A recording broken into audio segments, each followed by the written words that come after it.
안녕하세요. 저는 클라우드도 결국 어딘가에 있는 온프레미스 아닌가요? 라는 제목으로 발표하게 될 팀스파르타의 강형준이라고 합니다. 잘 부탁드립니다. 네. 간단하게 저에 대해 소개를 조금 드리면은 저는 개발을 시작한 지는 약 4년 정도 됐고요. 일단 처음은 이제 대학생들을 위한 애플리케이션을 만드는 비영리 단체에서 소프트웨어 엔지니어 역할을 좀 했습니다. 그래서 백엔드 엔지니어링을 좀 하다가 결국 나중에 배포할 사람이 필요해서 데브옵스 엔지니어링을 하게 됐고, 이때 AWS를 본격적으로 사용을 하고 학교 측에서 제공해주는 서버를 쓰기 위해서 온프레미즈를 조금 사용을 했었습니다. 다음으로는 이제 시스템 엔지니어로 이제 일을 하게 됐었는데요. 저는 이제 전자전기 컴퓨터공학부를 졸업을 해서 이제 하드웨어 쪽에 조금 아는 부분이 많았고, 저는 대학교에 있는 데이터 센터에서 106대의 슈퍼컴퓨터를 관리를 하고 뭐 물리 방화벽, 뭐 네트워크 같은 인프라 장비를 관리를 했습니다. 그래서 왼쪽에 사진을 보면 좀 웃긴 사진을 넣어놨는데요. 이건 당시에 일할 때 이제 서버에 윈도우를 깔아달라는 요청을 받고 이제 윈도우를 설치를 하고 이제 네트워크 속도를 측정하는 장면인데요. 보면 머리카락이 많이 이제 이상하게 되어 있는데, 이거는 이제 데이터 센터 내부에 항온항습기라고 하는 좀 센 에어컨 같은 게 있어서 머리가 조금 흩날리고 있는 모습입니다. 그래서 이때 시스템 엔지니어로 일을 하게 되면서 온프레미즈를 많이 이제 만지게 되었어요. 근데 이제 제가 알고 있던 클라우드랑 온프레미스 배포가 조금 많이 다르다는 걸 이제 눈치를 챘고, 뭔가 좀 더 그 간극을 메우기 위해서 이때 일할 때는 온프레미즈를 만지고 퇴근하고 나서도 이제 클라우드 공부를 계속해서 이 당시에 이제 AWS랑 쿠버네티스 자격증을 함께 준비를 했었습니다.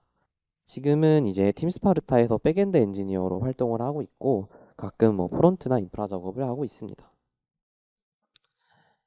네, 오늘 이제 이 발표를 해서 이제 전달하고자 하는 목차, 이제 아젠다는 이렇게 세 가지입니다. 첫 번째로 이제 서버란 무엇인가요? 두 번째는 전통적인 배포 환경, 세 번째는 클라우드 시대의 배포 환경입니다. 발표를 들어가기에 앞서 이제 이 발표를 통해서 제가 어떠한 가치를 좀 전달하고 싶은지 좀 정리를 해두었는데요. 일단 이 발표는 일단 이런 분들에게 추천을 합니다. 대상은 전통적인 배포 방식에 대해서 궁금한 사람, 다음에 온프레미즈 인프라 구성에 좀 관심이 많은 사람, 다음에 물리적인 서버 개념이 좀 생소한 분들에게 추천을 하고요.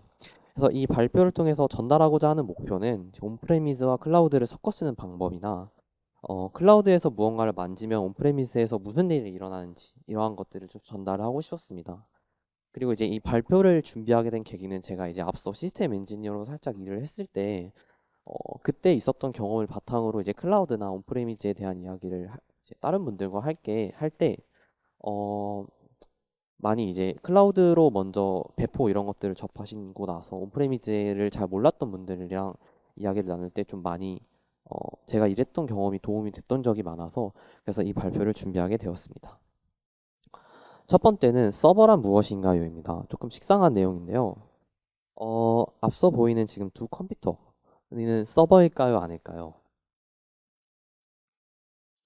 정답은 서버일 수도 있고 아닐 수도 있답니다. 일단 위키피디아에 쓰여 있는 정의에 따르면 서버는 컴퓨터 네트워크에서 클라이언트라고 하는 다른 컴퓨터에 정보를 제공하는 컴퓨터를 서버라고 하는데요. 따라서 이제 컴퓨터에서 뭔가 서버 애플리케이션을 실행을 하면 뭐 스프링 같은 게 있겠죠. 그러면은 이제 서버라고 부를 수 있게 됩니다. 처음엔 사실 이렇게 컴퓨터에 스프링을 띄운다고 서버? 내가 알던 좀 서버랑은 좀 다른데, 근데 AWS에서 제공하는 서버들은 뭐지?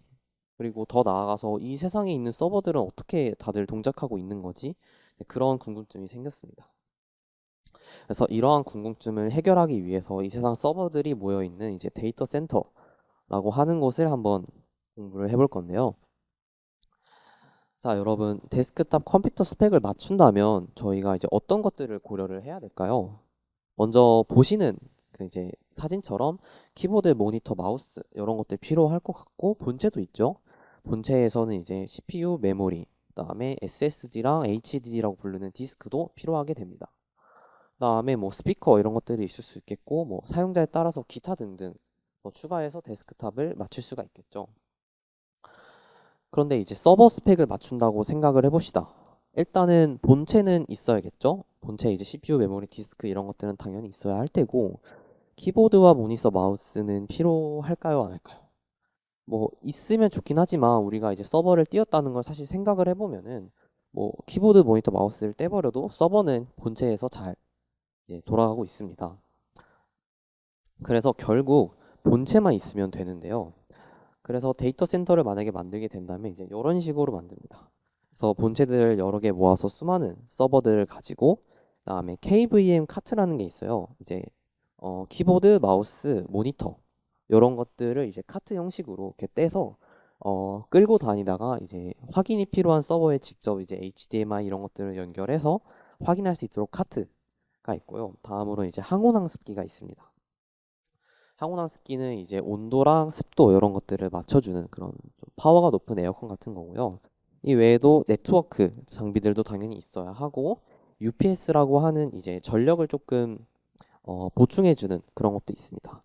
이제 만약에 데이터 센터에 정전이 나면은 한 번에 서버들이 다 죽어버릴 수가 있는데 이때 이렇게 한 번에 꺼지면 서버가 그레이스풀하게 꺼지지 않기 때문에 OS 레벨에서 문제가 생길 수 있어서 이렇게 일시적으로 전원을 보충해주는 이제 UPS라고 하는 장비도 있습니다.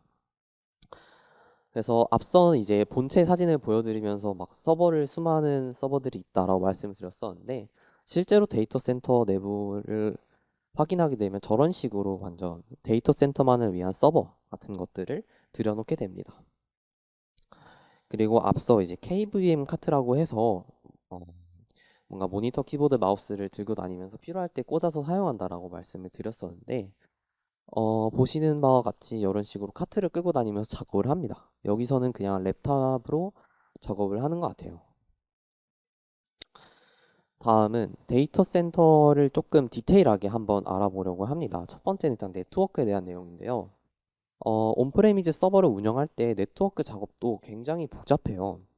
이제 저희 사실 우리가 이제 사무실에서 쓰는 그런 컴퓨터도 랜선 하나가 뽑히면 네트워크가 이제 연결이 안 되죠. 근데 이제 서버 같은 경우에 앞서 말씀을 드렸듯이 클라이언트가 요청하면 데이터를 줘야 하는데 어, 네트워크가 안 되면 데이터를 줄 수 없어가지고 큰일이 일어나게 됩니다. 그래서 이런 복잡한 네트워크 작업을 데이터 센터에서는 배선 작업을 모두 완료하고 손쉽게 쓸 수 있도록 제공을 해요. 그래서 사용자의 입장에서는 AWS의 VPC나 서브넷 서비스를 통해서 가상으로 네트워크 설정만 하면 됩니다. 이 가상 네트워크를 이제 버추얼 랜, 그래서 VN이라고 부르게 되는 거고요. 다음으로는 스토리지입니다. 우리가 사용하는 EC2는 이제 자유롭게 용량을 추가할 수가 있는데요. 그래서 EC2를 조금 하드하게 써보신 분들은 아시겠지만 이제 EBS 볼륨이 부족하면 더 채울 수도 있고요. 혹은 EBS 볼륨을 떼가지고 다른 EC2에다 붙이는 것도 가능합니다. 이거는 우리가 이제 그냥 컴퓨터를 맞춘다라고 생각을 해보면 사실 조금 이상한데요. 왜냐하면 SSD를 만약에 256기가를 사용을 하고 있는데 용량이 부족하면은 직접 SSD를 하나 더 꽂거나 뭐 하드디스크를 더 꽂거나 해야 하는데 이렇게 AWS를 이제 EC2 콘솔에 가보시면은 이렇게, 자유롭게 용량을 추가할 수 있는데 이건 어떻게 된 일일까요? 데이터 센터에서는 이제 스토리지를 관리를 할 때 네트워크를 통해서 액세스할 수 있는 스토리지를 사용합니다. 이거를 이제 SAN이라고 부르는데요. 그래서 볼륨을 추가하거나 줄이거나 혹은 다른 EC2에다 붙일 수 있는 이유는 이런 식으로 네트워크를 통해서 사용하는 스토리지를 사용하기 때문입니다. 마지막으로는 이제 가상 환경에 대해서 말씀을 드리려고 하는데요. 데이터 센터에 이제 여러 서버가 있다라고 말씀을 드렸는데, 그러면 여러 그 서버 한 대가 20조 한 대냐라고 생각할 수도 있는데, 이제 AWS에서는 니트로라고 하는 하이퍼바이저가 있어요. 가상 환경 만드는 거를 이제 도와주는 툴인데, 그래서 저희가 EC2 콘솔에서 EC2 인스턴스를 요청을 하면은 이렇게 AWS에 있는 가상 환경을 만들어 가지고 그 중에 이제 하나를 저희가 쓸 수 있게 제공받게 되는 거고요. 그래서 데이터 센터는 이제 이런 식으로 이루어져 있습니다. 자, 다음으로는 전통적인 배포 방법에 대해서 알아보려고 합니다. 정말 클라우드가 없던 전통적인 시대에서 발표를 해보면은 요거는 저도 대략적인 내용은 알고 있었지만 자료 조사하면서 처음 알아본 내용인데 셀른에 전시된 최초의 WWW, 그러니까 웹서버, 월드와이드 웹서버인데요. 빨간 글씨로 뭔가 쓰여 있는데 어떤 내용이냐면 이 기계는 서버입니다. 전원을 끄지 마세요. 이런 식으로 쓰여 있어요. 그러면 최초의 서버라고 하니까 이거 이제 최초의 URL은 아래와 같은데요. 해당 URL을 통해서 인터넷으로 접속을 하게 되시면은 위와 같은 이제 사이트를 확인할 수 있습니다. 그래서 뭔가 월드 와이드 웹에 대한 정보가 조금 들어 있고요. 여기서 퀴즈가 하나 있습니다. URL에서 L이 혹시 뭐의 약자인지 아시는 분이 있으신가요? 뭐 마음속으로 이제 답을 생각해 주시고 URL에서 L은 이제 로케이터라는 뜻이에요. 그래서 유니크 리소스 로케이터라는 뜻인데 URL은 그래서 이제 흔히 우리가 이제 웹사이트를 접속한다라고 표현을 하지만 저도 뭔가 그냥 접속한다라는 표현을 쓰니까 이제 인터넷에다가 웹사이트 주소를 입력하면 내가 그 웹사이트로 막 들어가는 게 아닌가라고 생각을 했지만 사실은 우리가 인터넷상의 어딘가에서 이 데이터를 그냥 가리키기만 하는 거고 어 이제 가리키기만 하는데 상대 쪽에 이제 서버가 켜져 있어가지고 우리 이 데이터 줄게라고 상대방 쪽에 서버가 켜져 있으면 데이터를 받을 수 있게 됩니다. 그래서 http info.cern.ch/hypertext www the project.html은 무슨 뜻이냐? http라는 프로토콜로 info.cern.ch라는 도메인 이름을 가진 서버에 이제 하이퍼텍스트 www 디렉토리에 있는 the project.html을 가리키기만 하는 겁니다.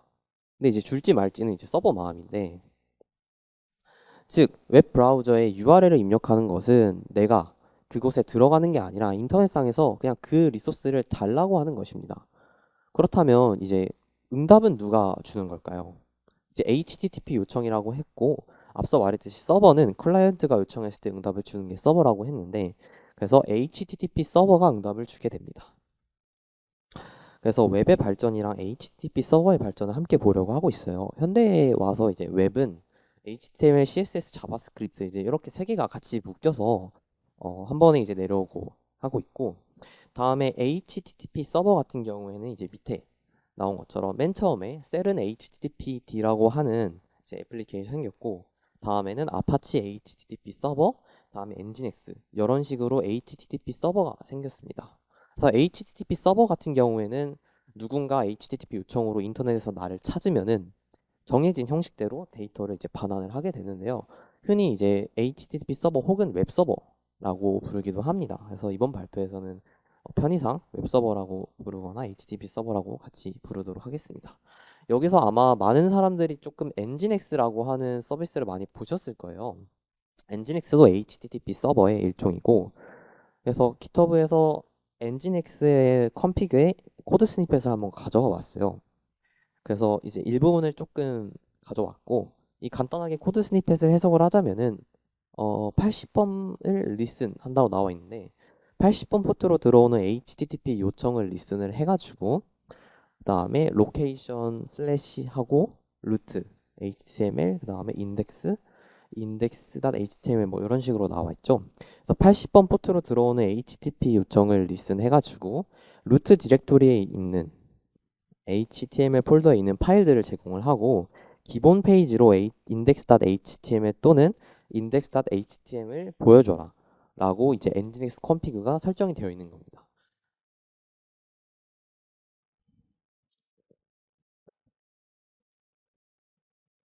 그래서 이제 앞서 보여드렸던 nginx config를 사용한다라고 가정을 하고 저희가 웹을 배포한다라고 치면은 이런 식으로 설정을 할 수 있을 텐데요. 먼저 EC2, 그러니까 서버에다가 HTML 디렉토리에 이제 index.html, 뭐 CSS나 자바스크립트가 추가로 있을 수 있겠죠. 이런 파일들을 올려놓은 후에 nginx라고 하는 웹 서버, 즉 HTTP 서버를 실행을 시키면은 인터넷상에서 누가 URL을 통해서 그 index.html을 가리켰을 때 그냥 가져가 하고 nginx가 주게 됩니다. 그래서 이런 식으로 하면은 웹사이트를 배포를 할 수 있게 되고요. 그래서 프론트엔드 배포 방법을 공식으로 나타내면은 파일, 뭐 HTML, CSS, 자바스크립트 이런 것들을 업로드한 후에 엔진엑스와 같은 웹 서버를 실행시켜주면 됩니다. 그래서 배포 공식은 파일 업로드, 서버 실행이라고 가정을 할게요. 그렇다면은 이제 백엔드 배포는 어떻게 되냐? 백엔드도 사실 마찬가지로 이제 파일, 그러니까 서버를 실행시킬 수 있게 하는 그런 파일들을 업로드한 후에 실행을 해주면 됩니다. 여기서는 이제 앱.자르라고 하는 자바 바이트 코드를 실행을 한 다음에 이런 바이트 코드를 이해하고 서버를 실행할 수 있는 이제 자바 명령어로 해당 그 자바 바이트 코드를 실행을 해주면 서버가 돌게 되고요. 참고로 이제 스프링 부트 같은 경우는 이제 흔히 웹 애플리케이션 서버라고 부르는데 이 웹 애플리케이션 서버 앞에 보면은 엔진엑스가 하나 보이시죠? 그래서 이런 식으로 이제 WAS 웹 애플리케이션 서버 앞에다가 웹 서버를 두는 그런 아키텍처도 많이 사용하고 있습니다. 네, 다음으로는 클라우드 시대의 배포 방법입니다. 앞서 이제 보여드렸던 것처럼 사실 EC2 한 대의 프론트엔드랑 백엔드 그냥 파일 올리고 뭐 엔진엑스나 이제 그런 것들을 통해서 서빙하는 걸로 이제 배포는 간단하게 끝나는데 클라우드 시대의 배포 방법은 어떻게 바뀌었는지 한번 알아보도록 하겠습니다.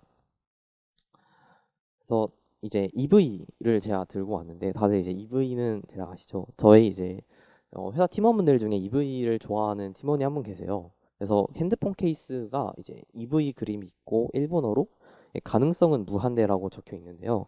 그걸 보고 약간 이걸로 좀 설명을 하면 좋을 것 같다는 생각이 들어서 한번 자료를 좀 조사해 왔어요. 그래서 이제 EV라고 하는 이제 포켓몬이 있는데 어 이제 이 포켓몬 같은 경우에 HP 체력이라고 할게요. 체력이랑 공격력, 스피드 모두 스탯이 55예요. 이제 진화이도를 통해서 이제 다양한 타입으로 진화를 시킬 수가 있는데 뭐 이제 부스터라는 포켓몬으로 진화를 시키면 공격력이 이제 130이 되고요. 뭐 샤미드로 진화를 시키면은 체력이 130이 됩니다. 다음 주피 썬더로 진화를 시키면은 스피드가 130이 되게 되고요. 그래서 이런 식으로 만약에 필요에 따라서 어떻게 적절히 EV를 진화를 시켜서 사용할 수가 있겠죠. 그래서 왜 이 얘기를 말씀을 드렸냐면은 사실 클라우드 서비스로 오면서 서버가 되게 어, 목적에 따라 많이 분화가 되었어요. 그래서 사실 이제 엘라스틱 캐시, 그러니까 레디스 같은 캐시 혹은 뭐 저장이 필요하다라고 하면 S3 디스크, 그 다음에 뭐 데이터베이스 이제 RDS 같은 것들을 저희는 각각 서비스로 사용을 하잖아요. 근데 사실 그냥 EC2에다가 레디스를 그냥 띄워도 되고 혹은 이제 민IO라고 하는 그런 디스크 서버 파일 이제 저장을 위한 서버도 띄울 수도 있고 데이터베이스도 심지어 EC2에 그냥 띄울 수가 있는데 저희는 그렇게 하지 않고 이제 엘라스틱 캐시, S3, 이제 RDS 이런 서비스를 이제 직접 사용을 하게 됩니다. 왜냐면은 각각의 서버가 좀 필요로 하는 게 좀 달라요. 엘라스틱 캐시 같은 경우에 여러분들 다들 알듯이 캐싱을 위해서 메모리를 많이 사용하기 때문에 이제 메모리 능력치가 높다라고 볼 수 있고요. 그래서 실제로 비싼 인스턴스를 쓸수록 메모리가 많이 높고 S3 같은 경우에 파일 저장에 특화되어 디스크 능력치가 높습니다. S3는 거의 이제 파일이 계속 들어가게 되고 RDS 같은 경우에는 데이터베이스 실행을 좀 위해서 CPU랑 메모리가 또 골고루 진화가 됩니다. 뭐 쓰진 않았지만 이제 데이터베이스에서 데이터를 찾아서 다시 갖다 주는 역할을 하기 때문에 네트워크 대역폭도 많이 중요하고요. 자, 그러면 우리가 앞에서 계속 이야기했던 HTTP 서버, 웹 서버 역할을 하는 게 AWS 무엇이냐를 설명을 하자면은 이제 아마존의 클라우드 프론트가 있습니다.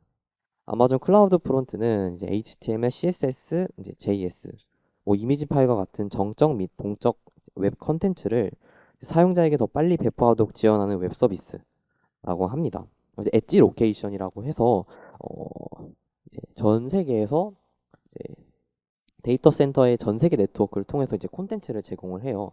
그래서 우리가 뭔가 한국 리전 지금 여기서 서비스를 만들어서 이제 S3 같은 파일 저장소에 업로드를 하고 클라우드 프론트를 이제 적용을 하면은 전 세계에서 빠르게 캐시된 데이터가 나갈 수 있습니다. 그래서 클라우드 프론트는 전 세계에 있는 엔진엑스 서버들의 네트워크 같은 역할을 합니다. 그래서 이제 한국에서 서비스를 만들어서 배포를 하더라도 제가 이제 미국에서 만약에 웹사이트를 접속하고 싶다. 그럼 미국에 있는 가장 가까운 엣지 로케이션에서 HTML, CSS, 자바스크립트 같은 파일들이 전송됩니다. 이 아키텍처 다이어그램은 AWS에서 이제 제공하는 아마존 S3 및 클라우드 프론트의 리액트 기반 단일 페이지 애플리케이션 배포라는 제목으로 나온 이제 아키텍처인데요. 보시면은 S3를 사용을 하고 앞단에 클라우드 프론트를 사용하고 있습니다. 다음에 이제 라우트 53이라고 하는 서비스는 있는데 요거는 이제 도메인 네임 서버 관련된 서비스고요. 그래서 이제 앞서 말씀드렸듯이 프론트엔드 배포 공식 같은 경우에는 파일을 업로드하고 HTTP 서버를 실행시키면 된다라고 말씀을 드렸는데 여기를 예를 들면 S3에 업로드를 하고 클라우드 프론트를 켜두시면 됩니다. 그래서 이제 파일 업로드하고 클라우드 프론트 캐시 무효화라고 말씀을 드렸는데요. 사실 클라우드 프론트 같은 경우에는 정적 콘텐츠를 캐시해가지고 사용자에게 빠르게 전달하기 위해서 캐싱해가지고 사용자들에게 빠르게 전달하기 때문에 S3에 새로운 파일을 업로드하면은 항상 클라우드 프론트의 캐시를 초기화해줘야 새로운 버전의 HTML, CSS, 자바스크립트가 사용자에게 전달이 되는데요. 그래서 우리가 이제 프론트엔드를 클라우드 환경에서 배포하기 위해선 S3에 업로드하고 클라우드 프론트의 캐시를 무효화해줘야 합니다. 그러면 이제 앞단에 도메인 네임 서버인 아마존의 라우트 53을 걸쳐가지고 인터넷으로 서빙이 되게 되고요. 그래서 저희가 아마 프론트엔드에서 많이 쓰는 라이브러리로 이제 리액트가 있는데 리액트 같은 경우에는 저희가 이제 코드를 작성하고 나서 npm 빌드를 입력을 하면은 이제 루트 디렉토리에 빌드라고 하는 디렉토리 안에 HTML, CSS, 자바스크립트가 완전 압축돼서 모여 있게 돼요. 그래서 그 파일을 S3에 업로드하고 클라우드 프론트를 물려주고 그런 식으로 이제 배포가 이루어지게 됩니다.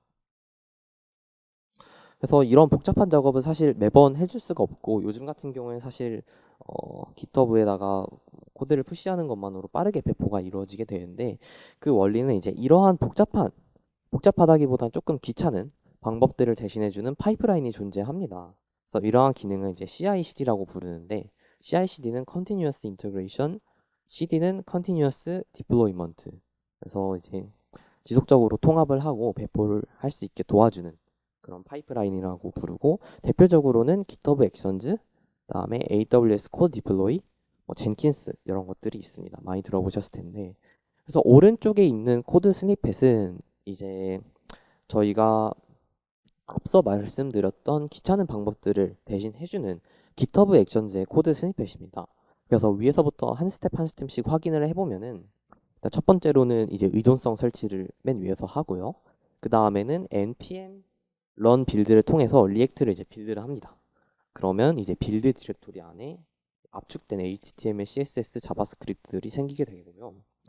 그 다음에 이제 AWS 크레덴셜로 이제 인증을 하고 다음에는 sync to S3라고 해서 빌드 안에 있는 파일을 S3에 업로드를 합니다. 그다음에 마지막으로는 클라우드 프론트의 캐시를 무효화 시켜줌으로써 새롭게 업로드된 S3 안에 있는 파일이 이제 전 세계에 있는 엣지 로케이션에서 서빙되게끔 하면은 이제 프론트엔드의 배포는 이제 이런 식으로 완성이 됩니다. 그 다음에는 백엔드의 배포인데요. 이제 클라우드 환경에 와서는 서버를 늘리거나 줄이는 것을 돕는 ECS, EKS 기반의 배포 환경이 거의 표준이 됐어요. 그래서 이제 옛날 같은 경우에 데이터 센터를 기준으로 말씀을 드리면 수직적 확장이라고 했죠. 이제 수직적 확장이라고 부르는데 막 서버에 CPU가 더 필요하다, 램이 더 필요하다. 그러면 직접 서버실에 가서 램을 추가로 더 꽂거나 CPU를 더 좋은 걸 쓰거나 혹은 디스크를 더 추가하거나 이런 것들을 이제 수직적인 확장이라고 불렀는데 최근에는 이제 AWS의 이제 엘라스틱 컨테이너 서비스 이제 ECS 그 다음에 쿠버네티스를 사용하는 EKS 이런 것들을 통해서 이제 서버들을 클러스터링해서 관리를 하기 시작을 했습니다. 아무래도 이제 도커 이미지를 기반으로 가상 환경 서비스가 좀 쉬워짐에 따라서 이렇게 서버 같은 경우에 수직적 확장이 아닌 만약에 2대로 서버를 유지하고 있다가 서버 증설이 더 필요하다라고 하면은 2배를 늘려서 서버를 4대로 사용하는 이런 식으로 이제 클러스터 서비스를 통해서 백엔드를 많이 사용하고 있습니다. 제가 준비했던 발표는 여기까지고요. 이상으로 발표를 마치도록 하겠습니다.